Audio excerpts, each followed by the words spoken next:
The supply chain was breaking down before COVID. Now, of course, COVID made it worse, yes. And the war in Ukraine made it worse yet, yes. But this really started with Trump's trade war in 2018. So that, like I said, there's a thread that runs through all these things. So not to throw out my hands, I'm not going to do that. But when you ask me that, I'm thinking, well, you want to talk about China, Ukraine, supply chain, Biden, they're all a big deal. If in terms of tragedy, probably the war in Ukraine is the most important because it's highly, highly significant economically and strategically. But of course, it's a human tragedy going with it. If Chinese real estate implodes, okay, there's some hardship here and there, but it's not like people being killed or maimed or forced into refugee status. And that is part of what's going on in Ukraine. So that's probably the biggest single one, but I wouldn't miss the fact that all these things are going on at once. The number one question, because everyone's concerned about inflation, but there's a big backstory there. But I always say when it comes to your own money, everybody has a PhD in economics. You don't need Larry Summers to tell you what's going on with your budget and your ability to feed your family or keep a roof over your head. So people get inflation. It's one of the reasons it's so politically toxic is because it's unavoidable. You can't fudge it. You can't spin it. It's like, hey, if I used to fill up my Ford F-150 truck for $50 and now it's $125, A, you get it. It's right in your face. And B, that's $75 that you don't have to take your spouse out to dinner, buy a new jacket or whatever. So there's kind of demand destruction at the same time you're spending more money on the one thing you can't do without. So people get it. But then from there, the question I get the most is, hey, Jim, is this going to cause a recession? Are we going to have a recession? And as recently as a few months ago, I would say, yeah, I think so. You can see it coming late this year, early next year. Now I say, we're in a recession. I mean, it's not coming, we're in it. And there's data, I never make statements like that, Brian, without supporting it. And we know that the standard definition of a recession is 2 consecutive quarters of declining GDP. There are a few more bells and whistles having to do with unemployment and a few other things, but that's the rule of thumb. So based on that, and based on the best available estimate for a second quarter, likely to be accurate, we're in a recession today. Now, it's not severe, but that's like saying I'm in bed with pneumonia, but I'm not dying. Well, okay, but we're in a recession right now.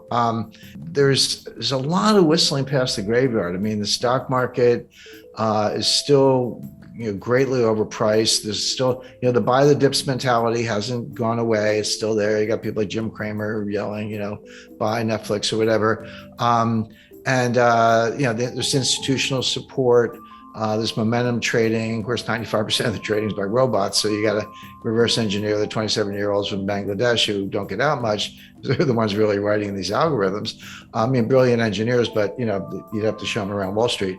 So all that's going on. So we haven't really seen the market collapse, stock market collapse that I would expect in association with a severe recession has not happened yet. This is just going to play out. It'll get worse as the year goes on. All right, so you're expecting a major correction in stock markets on the back of a recession. I'm not alone. I mean that is my expectation. I have my own models and I look at it closely. But if you listen to Michael Burry, Jeremy Grantham, Charlie Munger, these people have been around and they run hundreds of billions, and they're saying the same thing. So, every now and then someone will throw some statistic at me and I go, how long is your time series? And I go, we took it back 5 years. I was like, talk to me if you've done it for 100 years, because that's a little more meaningful. But Jeremy Grantham actually did do a 100-year time series and looked at bubbles all over the world, 1929 US, 1989 Japan, 2000 dot-com stocks, and many others. And he said he's never seen anything like it. It's a triple greatest bubble of all time times 3 in the sense that it's real estate, stocks, and other asset classes. So I do. That is my view, but it's shared by a number of other analysts. And that would mean like S&P coming off another 20-30%? Yes. And again, you have to remind people. 1929, the stock market fell 22% in 2 days. It wasn't one day. It was like 12% one day, 11% the next day. So 23% over 2 days. But that wasn't the crash. That was the beginning of the crash. This Dow Jones fell 82%. from top to bottom. Now, it took 3 years. It bottomed in June 1932. Started in October 1929, so not quite 3 years. But that fell 82%. And that happens. So yeah, we're down, NASDAQ's down, bounced back a little bit in recent days, down close to 30%, down the S&P down over 20%. We're in bear market territory, but that's just the beginning. That's not what a full bear market, market adjustment looks like in the face of the kind of recession that I expect. Talk to me about inflation, because I was looking at some of the inflation numbers, and you have to go back to the 80s to see anything that's approaching double digit. I remember being just a kid hearing about double-digit inflation. I could kind of remember the gas pumps, the lines at the gas. It's like a distant memory of me in the 70s.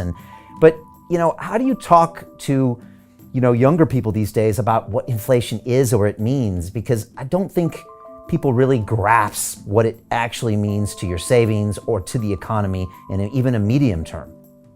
Well, that's exactly right, Brian. And if you you're a little younger than I am, but I lived through it. I started my career in banking in 1976, and I remember my wife and I used to kid each other. She was in advertising, I was in banking, and the inflation was so bad, you'd get a raise every 4 or 5 months, and you didn't have to ask. They would just give it to you because they knew that you were going to quit if they didn't keep up.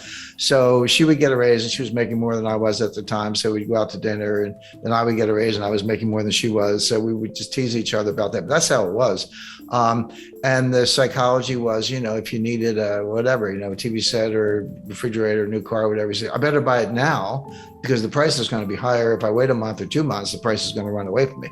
So it had huge behavioral effects. Of course, gold was, going to the moon. There was a lot going on at the time. But Brian, you're right when you say we're putting up inflation numbers today that are the highest in 40 years. That is correct.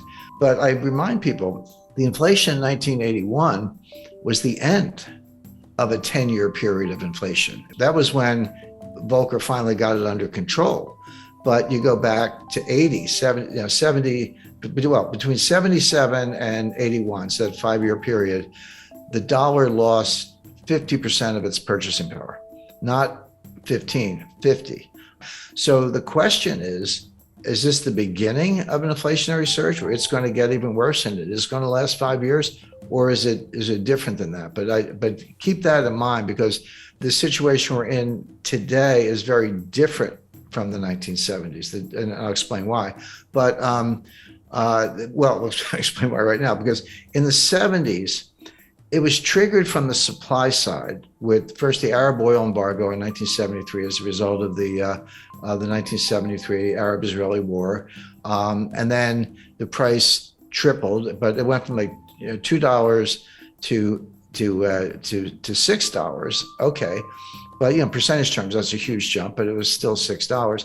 And then it got to 12. And then in 1979, you had a second oil embargo because of Iran and the Ayatollah and the revolution and the hostages and all that. And then it went from kind of 12 to 20. So oil went up by a factor of 10 in the course of the late 70s because there's two different embargoes. So that's coming from the supply side. But what happened was, the other source of inflation is on the demand side. So you have what's called cost push inflation. That's where supplies choked off, or there's an embargo, or there's a shortage, natural disaster, a lot of things. It's coming from the supply side, and demand is inelastic, so you just pay up or kind of do without.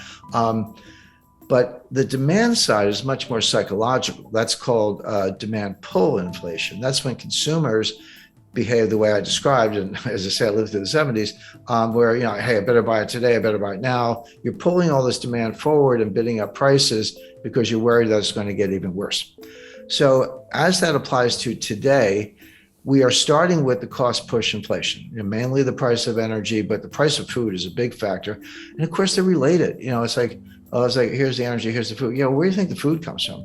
To get the food, you got to feed the pigs and cows. What do you feed them? You feed them corn. How do you get corn? Well, you grow it on a farm. You need nitrogen fertilizer. You need diesel in your tractors. You get the food. You got to put it in a truck to get it from point A to point B. That requires diesel. The higher the diesel price, the higher the cost of food because you're moving it by truck, et cetera. So these things, as I say, are linked.